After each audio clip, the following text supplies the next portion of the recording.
This is the deepest place on Earth. No sunlight, no sound, just pressure, so intense it can crush a steel hull like an empty soda can. It's almost 11,000 meters down, and we know almost nothing about it. But now, someone is going there. Not for exploration, not for science, for something far more strategic. While the US cuts funding for ocean research, China is building underwater robots, trench bases, and extraction fleets. And they're moving fast, faster than anyone else in history. We spent weeks tracking this race, through satellite data, government documents, deep-sea expedition logs, and expert interviews. What we found points to something far bigger, and no one's talking about it. To understand what's happening, you have to see what China is chasing, and just how far down it really is. This is the Mariana Trench, the most extreme and mysterious region of the sea. It lies just east of the Philippines and stretches over 2,500 kilometers. But this isn't just a trench, it's a gateway to a different world. We're going all the way to the bottom, and what's there may change everything. At the surface, the ocean is familiar. Blue water, coral reefs, sunlight bouncing off waves. You can swim in it, dive in it. It feels alive. But that world? It only reaches down about 200 meters. That's less than 3% of the ocean's actual depth. The rest is the unknown. Below 200 meters, the light fades. At 500 meters, it's almost gone. You start to meet creatures that shouldn't exist, like the oarfish, a ribbon-like giant longer than a bus, drifting like a ghost through the darkness. Or the sea angel, a tiny transparent slug that moves like it's flying, wings fluttering in slow motion. Here, pressure increases 50 times what you feel at sea level. And light? It's not coming from above anymore. Creatures make their own. A language of flashes and glows written in bioluminescence. Down here, survival is creativity. At 1,000 meters, you enter the midnight zone. No light, no warmth, only silence and survival. You're now under pressure equivalent to being stepped on by a rhinoceros, on every square inch of your body. The creatures, they've adapted. Some glow to attract prey. Some have jaws that unhinge to swallow things twice their size. Like the Magnapina squid, its arms stretch out like puppet strings, dangling in the black like something from a nightmare. There's no escape here, only evolution. At 4,000 meters, you reach the abyss. Cold, still, nearly lifeless. But then, you notice the mud. Not just mud, history, millions of years of dead matter, fish, plankton, sharks, whales, all drifting down from above, particle by particle. It's called marine snow. It falls continuously, soft, slow, and constant. Over time, it's built a seafloor of carbon-rich sediment. In places, more than a kilometer deep. The deep ocean is Earth's largest carbon sink, absorbing and storing what we release above. But even here, something massive can shake the system. When a whale dies and sinks to the bottom, it changes everything. First come the sharks, then the hagfish, then the worms. Strange, bone-eating worms that look like tiny threads. A single whale corpse becomes a full ecosystem. Species you've never seen. Energy you can't imagine. Life that survives for years on a single fallen body. The deep waits for moments like this. Then it explodes into motion. Past 6,000 meters, you enter the Hadal Zone, named after Hades, god of the underworld. This is trench territory. Few machines have made it here, even fewer people. And at the bottom, Challenger Deep, nearly 11,000 meters down. The most extreme pressure humans have ever endured. Imagine the weight of 90 elephants pressing down on your fingertip, from every direction. In 1960, 2 men reached the bottom. Then, nothing. For 50 years, until filmmaker James Cameron dove solo in 2012. Then billionaire Victor Vescovo in a custom submersible. But all of those were one-offs, expensive, experimental. Then, China arrived. In 2020, China sent a team of 3 to Challenger Deep in their own submersible, Fenduje. It was a breakthrough. But here's what made it different. They didn't stop.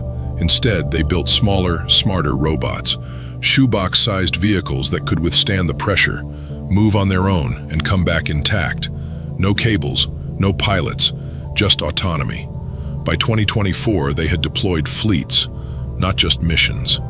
Imagine what happens when a place once explored once a decade is now being scanned daily. This was no longer about discovery. It was about dominion. The deep sea isn't just pressure and fish. It holds power. Cold seeps.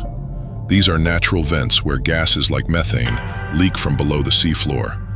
They look quiet, even barren, but entire ecosystems cluster around them. Clams, tube worms, bacteria that survive on chemical energy. These seeps resemble conditions on Europa and Enceladus, moons scientists believe could harbor alien life. For China, these sites are test beds for survival in hostile environments, future energy systems, and even interplanetary missions. Fire ice. Under high pressure and cold temperatures, methane gets trapped in ice crystals.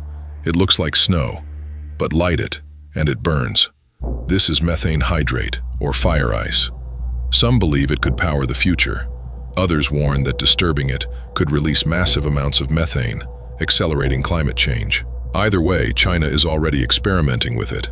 At the bottom of the ocean, polymetallic nodules. Scattered across the abyss are small, dark lumps, polymetallic nodules. They're full of metals we desperately need: nickel, cobalt, manganese, crucial for batteries, EVs, and the green energy transition. These aren't buried, they're just sitting there. China sees opportunity, and they're deploying robotic mining crawlers to scoop them up. But mining the seafloor kicks up plumes of sediment, giant clouds that can smother deep-sea life for miles. And the waste? Pumped back into the ocean. Scientists warn we're acting faster than we understand. Some ecosystems may never recover, but the push is on, and the regulations? Almost non-existent. Now China is going even further. They're planning a permanent manned station, 2,000 meters below the surface.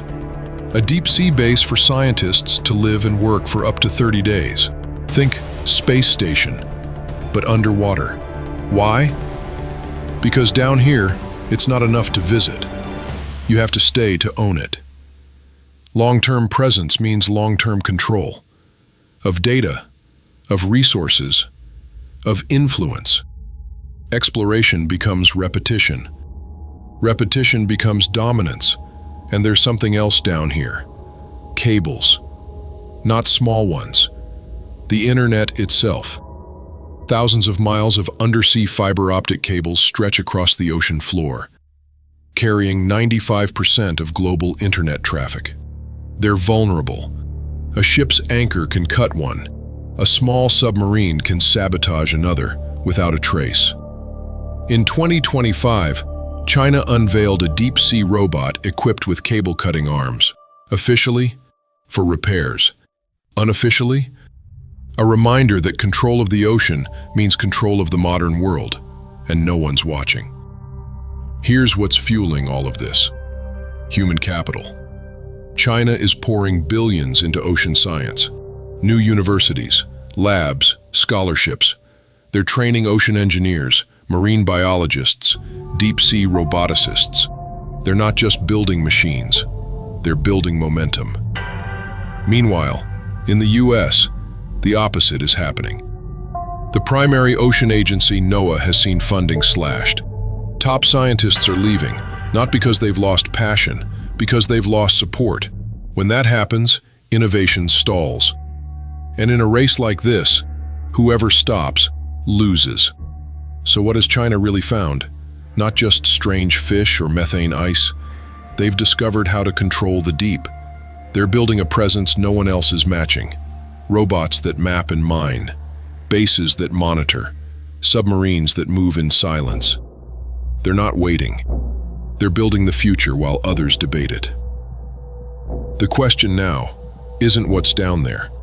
It's who will own it. Because the deep sea isn't just science, it's security, it's power.